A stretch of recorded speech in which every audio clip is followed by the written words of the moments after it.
I think it's the most imbalanced civ in Age of Empires. They don't have an eco bonus. They don't have the strongest like transitions from Castle Age military to Imperial Age military in terms of like knights and archers. And because of that, they can die quite easily. But if you get to a certain point with them, they can shred everything. They have the elite Huskarls, which counter archers. They have the halberdiers or the pointy boys to counter cav, and then they have champions to match what counters the other things. It's a crazy civ. Yeah, and they're going to be matched up against the Tatars. And we saw how deadly the Tatars could be if you take control of that hill. Even if you don't take control of that hill. I mean, Jordan against Viper, he had chances to come back simply because of their late game composition. How it matches up against the Goths, I think we're about to see here, as we will be getting into the game pretty soon. MBL once again playing as the Tatars, and Valis mixing it up for us. Gothic history lesson potentially incoming, playing as the Goths. Once again, we have this giant hill in the middle. We saw how important it is with Viper taking full control against Jordan, how important it is to lock that down early and continue that into the Imperial Age. Here we go with a stable opening for MBL, and on the other side, it looks like a wall opening for Valis. Well, I didn't watch all of the Feudal Age and Castle Age when Valis played Hera, but I showed up mid-Castle Age, and both players were fully walled just booming. And that was the Mayans versus Tatars game. So I imagine here the game plan is just simply stay safe and try and survive as long as possible. And MBL's going to have some type of thought process that's the opposite. Do not allow the Goths to survive. But we've got some spearmen out. MBL has opened with a stable, trying to get more scouts over here, but I feel like, I don't know, it's so far. The enemy's base is so far away. I feel like it's going to be really tough to get any build picks here, but it is MBL. MBL's got a scout in the enemy eco. That's all I can say. Valis has to be having nightmares back to last game as MBL wanders around with that. He is tracking it though with a spearman. He did some damage with the villager, so maybe not as much potential there from MBL to pick off more villagers. He's gonna get in with another one though. Tristan just kind of sitting there. He's toying with him right now. He hasn't killed anything yet. No, but he is going to, trust me. He's gonna kill some stuff. Oh my god, the play. Well, there's still another villager over there. Awkward moment for that one, but it could have been two. And I like the defense so far. I also like the aggression from MBL. This is truthfully how you should play this map. You strategize around aggression, and it's paid off for him so far to do so. Yeah, MBL running away from those villagers. Going to find it tough to engage. Maybe just going to take the occasional pot shot at villagers in Valis' eco. Does unfortunately run into that spearman though, so good pick there from Valis. And Valis now fully walled, going for wheelbarrow before going up to the next stage. All right, so big differences here would be, yes, MBL spent more food, but he killed a villager, so he has more to work with. Another thing to remember is Tatars do have more food on their sheep. In this case, it's cows. There's actually another cow underneath the TC, and I almost feel like MBL forgot about that. But that leads to the scouts kind of paying themselves back here, or the cows giving you more resources and being able to lead up towards a good Castle Age time. I think if Tatars didn't have free thumb ring, the hill bonus, and the sheep bonus, Dave, we wouldn't see them picked so frequently. Really good macro for MBL. We could see Valis going to stone. So he's going to wall up, and he is going to get into Huskarls. MBL's also gone to stone. So he wants to go for Keshiks, possibly. The unit you do see with Tatars, just not as frequently. Nice little pick off there for the Finn. But yeah, very unique game coming up, guys. This is going to be weird. Yeah. Keshik versus Huskarl is a good matchup for the Keshik. Obviously, the concern would be if Valis adds in some pikemen as well to potentially counter that. But then you can add in some range units of your own, maybe cav archers, to snipe down those pikemen. We'll see how it develops here. I wonder if they will both build their first castle at home, or if one of them's going to take a risk and go to the middle. You know, there's a lot of reason to take the hill. I think considering the only military building that that Valis has is a barracks, you probably don't want to go forward because you don't know but if the NBL enemy has maybe. something else. Yeah, NBL might because he has a little bit more vision there. It's kind of funny to me that someone is trying to pick Goths in a tournament against NBL, because there's been quite a few tournaments where NBL himself has actually picked Goths to try and go for weird little counter picks. I think this is a blast from the past. Remind me of Hidden Cup 1, dude. Yes! Don't remind me. Yeah, Hidden Cup 1, it didn't work out too well. Goths versus No, Mayans, maybe but, not. yeah, I'm glad you NBL's remembered coming that, with though, 'cause units. That was exactly what I was thinking of. He's coming with some units. Are those villagers coming across the map? Is he gonna... I think NBL might be thinking about castling the middle here, and he's gonna go with a monastery to grab the relics and maybe help him against the Huskarls from Valis, sorry. Yeah, I mean, getting relics is good, but also having the monks out there to convert Huskarls or convert pikemen, convert whatever is problematic is not a bad move. But just the boom approach for the Goth player, and I actually think that's the approach. I would say you have to go with extremes here. You either go all in aggression with pikemen, longswords, or you just go all in with town centers. I believe that's exactly what happened when he was up against Hera as well. Just booming, and MBL not really doing a lot to pressure him, Dave. Now, will he drop the castle forward? That would be some pressure. Yeah. Well, there's certainly an area he can drop it in. This map, compared to the one we saw Viper versus Jordan, there's a lot more space over here for Valis. And he might feel safe with that, but if MBL puts a castle right on his face, as Mem would say, it could be a concern. And he does have the military to back it up. He's got the scouts to explore a little bit. He's got the knight and the camel, and now he's got the castle that's going to come up here in Valis. I mean, he's about to have enough stones for a castle of his own. Yeah. This is really risky from MBL. Oh man, why are you panicking so much? Why are you making it so far back? No. Oh man, he should have built it right next to the walls, and he didn't have to pull all these bills. Yeah. I think is just a little concerned. As MBL's brought more villagers forward, I guess. But I think that is some stress right there. You would see top 5, top 10 players. I think they'd be a little more relaxed in that situation. But I can sympathize. I understand a castle right in front of your base is not going to make you feel the best. What do you think about MBL going for a faster Imperial Age time here? Do you think it would work? I think it's horrible. I think it's horrible.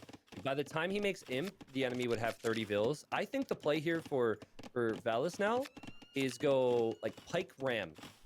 So I don't know if he can get the eco, but just go all in Castle Age and go Pike Ram. Push the castle down, flood the map with pikemen, and MBL will not have any middle castle control now. And MBL's still 1 TC. So this is actually really fragile for MBL, because the castle doesn't necessarily deny any resources, and this doesn't lead to him controlling any future important areas. Well, if he can get through the house and the market back there, there is potential to do damage. I'd also, if he could get through there, I'd love to see a tower behind that wood line. I think it would do actually quite a bit of damage for this stage of the game. But MBL just kind of placing outposts, scouting out where he can potentially do damage. Going for the second TC now, so definitely slower than Valis in terms of boosting his economy. I mean, listen, it's different, it's weird, but I like things that are different and weird. This is good. This is probably not something we'll see again in this tournament. And I know maybe for some, since they're fighting to stay alive, it might not be quite as exciting as fighting to win the group or something. But for me, I mean, this is what it's all about right here. And you do see the barracks now, Dave. Yeah, I think Pikeman Ram makes so much sense here. A few monks too. MBL has the right unit against Huskarls, but I'm not sure about having the right unit against Pikeman. The thing is, MBL's producing Keshiks this entire time. Valis has been focusing on his eco. And like, we keep talking about Huskarls, but there's none on the field at the moment. So there's nothing that MBL needs to counter. He just needs to get through the walls, and he's through the walls now. He is. Monk will go for conversion. House was tried. Disaster. This is a disaster. There. Oh no, it was all working according to plan. Goths don't get stonewall, they have to rely on palisades and houses, and MBL gets reward for breaking through, Dave. Yep. Oh man, now Pikemen are gonna be here, but this is what I would call unnecessary losses here for Valis. I think he could have defended that. Yeah, and MBL's pushing on the other side too. You can see MBL running away from the pikemen. Quick wall attempts from Valis not coming in, and he's pushing that TC with a Mangonel. More idle time needed from Valis, and now he's running to the other side with his Keshiks underneath the castle fire. What the? But he doesn't care. Why did we see house walls? Why did we see house walls before, but not there? I feel like you won a house wall near the castle there. I mean, the pressure's got to be on, right? MBL's doing such a good job of dictating the pace of the game, and this is what we said. You've got to pressure the Goths. Pressure the Goths, or else. That second siege workshop is so MBL. To have two of them forward on your enemy and the pressure from both sides. In the build up to this series, or maybe earlier in the day, I don't know, when we were talking about MBL, this is what we said he needed to do. He needs to have pressure on his opponent. He needs to be the aggressor, because that's what he's so good at. He's really the only player that would make siege workshops on both sides in a game like this. Yeah. Or Max. Like we're gonna see Hera next. Yeah. Like we're gonna see Hera next, and Hera's probably watching, and it probably kills Hera that he couldn't have 3 more farms at home right now. Hera's like, that's so much wood. Think about how many farms I can make with that. But Dave, it's so funny here. We now have 1 TC eco for Valis, but he still has the Vil lead. But he also is tied with military numbers. And I think Pikemen, depending on how the Mangonels are gonna contribute, are actually really strong against these Keshiks. I'm just waiting for another TC maybe for Valis, waiting for some Rams to take out the castle. There's opportunity here still. Honestly, I think if I'm in MBL's position here, and don't take my advice because I'm kind of a potato, but I would probably drop a dock and get some demo ships ready and then bait the pikemen into my demo ships, because you don't really have any other counters at the moment, right? Your siege workshop's being taken down, so you don't have Scorpion. I don't think that's going to be as easy to do against Valis here. I know you're used to the controller top plays. Hey, man. Oh man, but what do you think about MBL's decision to leave the right side with his villagers and make a castle in the middle now? Do you like that, or do you hate that? I think maybe he thinks he's done enough damage already. I mean, he still has the Keshik, so at any point he can run back and start doing damage again. And he sees that the only army Valis has on the field is pikemen, which aren't really... They're good against the units, but they're not really good for pushing anything. You need siege to accompany it. And it's almost just... Normal games have structure. You build up your eco, you get your walls down, you choose a unit, you boom, you tech switch. NBL games don't have that. This is something else. And so I think it's not meta for there to be another castle in the middle with farms next to it. But that's exactly what NBL is going to do. So I think that there's no real reason for him to expect another castle here. Really weird game as we see Anarchy being researched. I like to see that technology from Valis. Yep, and now he's going to run the pikemen into the castle, lose quite a few of them. Just imagine a demo ship here. Like, how juicy would that be? Am I right? Just for you, Dave, I want to see a demo ship. And for the viewers that want to see that, of course. But demo on the pikemen would be pretty sick. 3 TCs for MBL. Obviously, he has not been idled at home either, so he's gained the Vil lead. Military numbers pretty close. I find it weird to me to see Rams for Valis, but they haven't taken out the castle yet. It's underneath his castle. I don't think he needs to push the middle hill right now. I like the fact that Valis has been using the garrison function on the Rams with his pikemen as well. So if at any point the Keshiks kind of close the gap on the left-hand side here with those Rams, he can ungarrison, but it looks like he wasn't looking, Tristan. Yeah. All right, well, he ungarrisons, and that's a not so welcome surprise for MBL, as you see MBL getting squires, researching infantry armor. MBL's terrified a little bit, and I think we're going to see him mix in something else with the Keshiks, which is a perfect call here. It's not often you see Longsword in a game, but I think Longsword Keshik would do really well in this spot. You see the Rams go in, and Valis is going to finally try and take out this castle. especially when you know you've killed 2 TCs from Valis, right? So he can sustain this production for a while, but it's unlikely that he's going to be making his way to Imperial Age, and MBL killed his market too, so he can't even really buy his way up there. What's really weird about going longsword to counter Goths, though, is that they can just do it as well, and it's cheaper. But so like I said, he knows the damage. in. He knows the damage he's done to the economy, Valis, and he hasn't been hit. Like, MBL's economy has not been hit. Valis, sure, he has 92 villagers against 100 from MBL, so it seems close, but there's been a lot of idle time mixed in there for Valis. Valis has done a pretty good job. Like, MBL, he needed to do that damage because all that aggression was because he was not booming. This might be a mistake for MBL. Oh, this might be a mistake. That's an awkward place to take a fight there. MBL losing quite a few units. He's going to split him up now, but that's free damage for Valis. I think his idea was that he was going to go take those ramps. Now he's going to split him up into 2 different groups, maybe look for some raids. Yep. He was housed at that moment, so it actually helped him. He just get more units out. And now I'm curious what the reaction is from Valis when he sees any longswords, because they're going to be coming up next to this castle in the middle now. And normally, I think my reaction would be click my own longsword upgrade. But maybe you can justify making Huskarls and Pikes and not investing into any other units. Yeah, Man-at-Arms. Okay. So he's going to go for longswords. That's the correct call.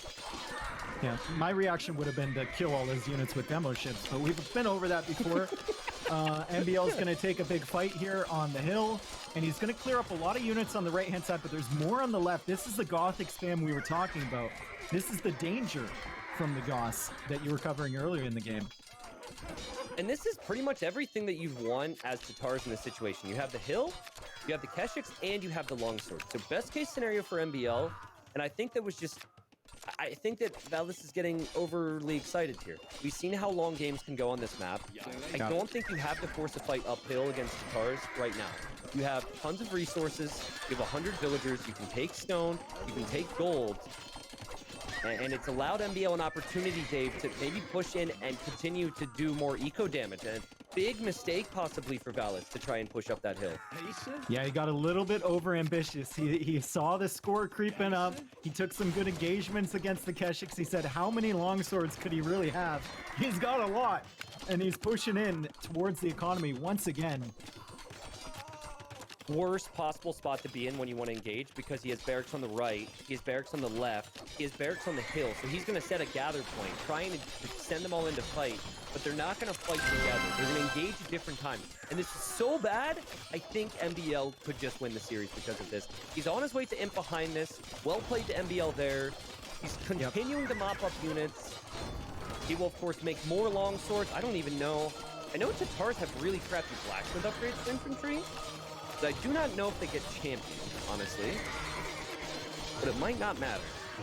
Also on the right-hand side, MBL is doing the little things that, you know, if Valis somehow manages to kill this army, he's doing the little things that'll keep him in the game, which is walling the golds and being a little bit of a lamer over there, but it'll certainly benefit him if Valis ever manages to clear this up, but it doesn't look like he's going to manage to clear this up, or if he does, he's not going to have any economy left over. Yeah, exactly. I think MBL wouldn't even need champion at this point. He could just continue with longswords with Castle Age upgrades. Of course, could upgrade the Keshiks and they'd be strong. It's a shame because it really felt like there were a few opportunities here. But in the crucial moments, especially when you don't have years and years and years of tournament experience at this level, there were some mistakes made from Valis. The castle position we talked about, that could have been better. And then maybe running up that hill there. But I think if this game does end here in a moment, this is still a player who has a lot to be proud of. No one would have said that he would have qualified. He took a win off of Hera in a really tough group, honestly, as well. So I think it goes for all the players who might end up crashing out. And there's been some already today. Still so difficult to get here, so they should be happy for themselves. Yeah, really impressive stuff from Valis, and impressive stuff from MBL as well. It looks like he kind of, you know, turned around his misfortunes from yesterday, and he's going to be going into the decider match. Valis, unfortunately for him, out of the tournament, but big respect to the new Finnish player on the block. Is going to be a household name now, and I look forward to what we can see from him in the future. Again, if you think back to that game, I think that this was if you were to reverse the roles, I think MBL destroys Valis if Valis goes forward castle with Tatars. The castle drop was coming with 5 villagers. You just use 10, drop it right next to their castle. They would have to delete it and lose the stone. Your castle goes up. You have 3 town center eco. You can see in the middle there, the eco was looking good. It's just MBL was able to make it annoying enough for some weird reactions and get the win. So I have to ask you, Dave, as maybe we'll toggle through the rest of the stats. MBL gets a 2-0 win. Do you think that he can play the way he played in this final game and maybe even the first game if he wants to advance deep into this tournament? Well, the games I saw against Valesa, especially the first game, and it's a high possibility that he's going to play against him again. The first game, it looked like MBL was just off a little bit with his timing. Like he had a really good start to it. Valesa was behind, and then he all-in pushed him, and MBL just didn't have enough production. He got a little bit greedy with the boom. And that was a game that MBL could have easily won. And then the second game was a bit more difficult, but he definitely had his chances. So I think MBL, I mean, regardless of his past performances on Empire Wars or maybe some disappointments, there's always a chance for him to take victories off anyone, to be honest. Like if he shows up with confidence, we all know what MBL can do. And if the game gets crazy, we all know how he can hang in there and how he can apply pressure and bring himself back from the dead, basically, in any game whatsoever. So I have high expectations for him, and I hope we see next weekend him bringing his peak form. Yeah. I think that there's also an aspect of overconfidence here. I don't think he would ever go forward with that castle against I don't want to be disrespectful, but like a stronger opponent. I think that MBL would have a little bit more respect in terms of his strategy choices against whoever he may face. And we will find out who he faces after this next set, which will be the final set of the day. And this will be the winner's match in the group. So that will be Hera and Valesa. A little confusing, sorry, with the names. But winner moves on. Loser will face MBL on Friday. So we should have an interview and a few other things before we move on to the final set. Looking forward to more.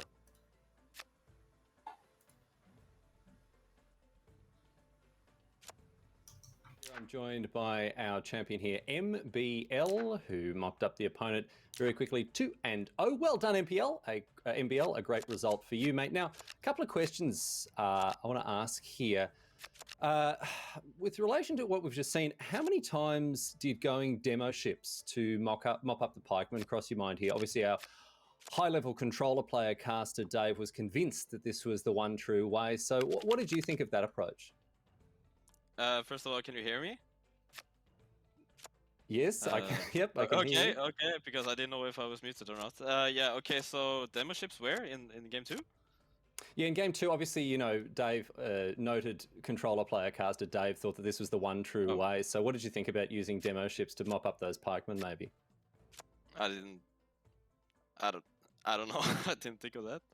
I didn't really have wood and stuff. My eco wasn't really going towards wood units because mate, I was going just for trying food to dunk and on gold. Dave, dude. Okay.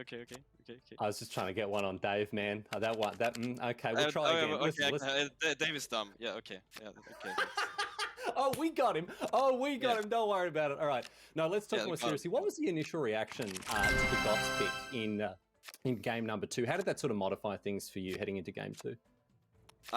Funny thing, I was actually thinking about doing some crazy pick there too, like Gots myself, because, you know, I was thinking maybe go Mayans again, like I did against Sarah.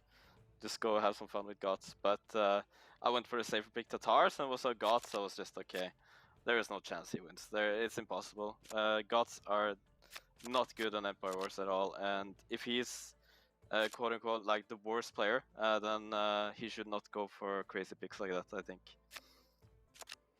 Well, maybe a learning experience for him, but certainly you'll be feeling much more confident after that win. Obviously, feeling much better, you know, getting back in the winner's bracket. You've got a week to prepare for the next match. What does that look like for you? I'm gonna prepare playing a lot of World of Warcraft and keep my break in AoE because I'm currently on a break. So I don't really have motivation to play Age of Empires a lot at the moment. So that's why I'm currently on a break. I'll be returning in July or something, but we'll see. Well, maybe some micro NWow's gonna help you get across the line there. We'll see. Thanks for joining us so much, MBL. Best of luck. We'll see you next week, mate. Thank you. Have a good one.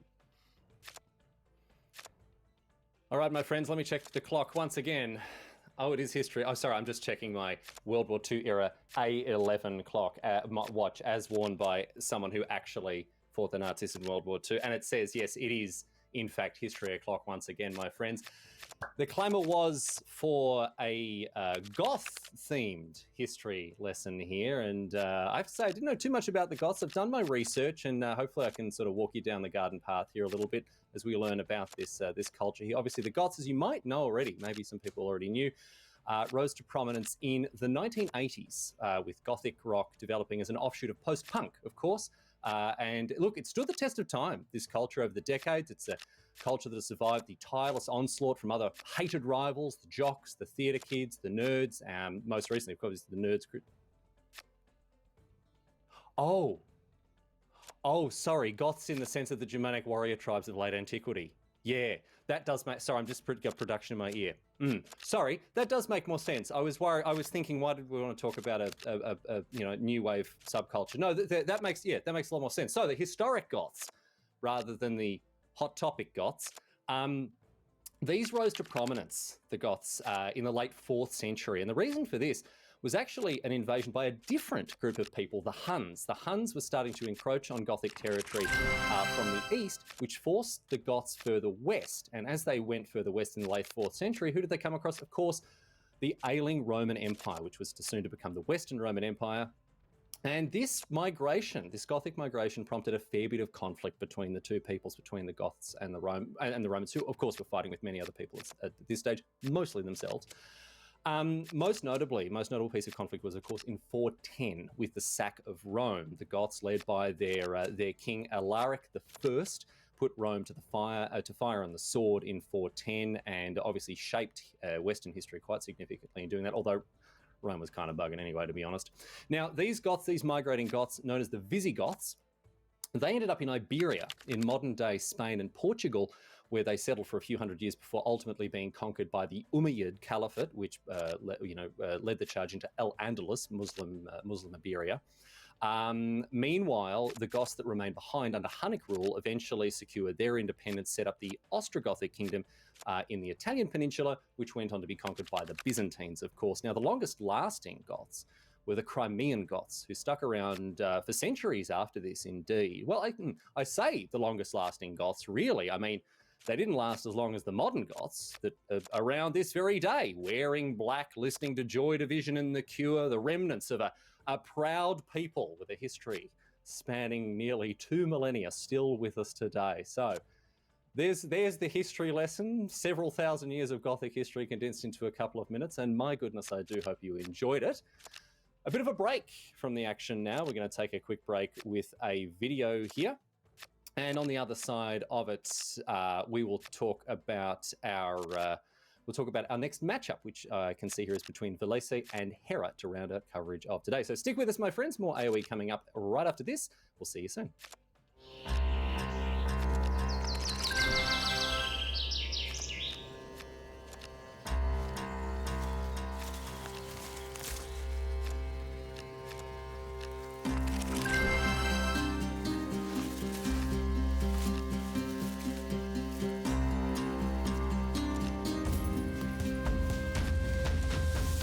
Vikings, they said.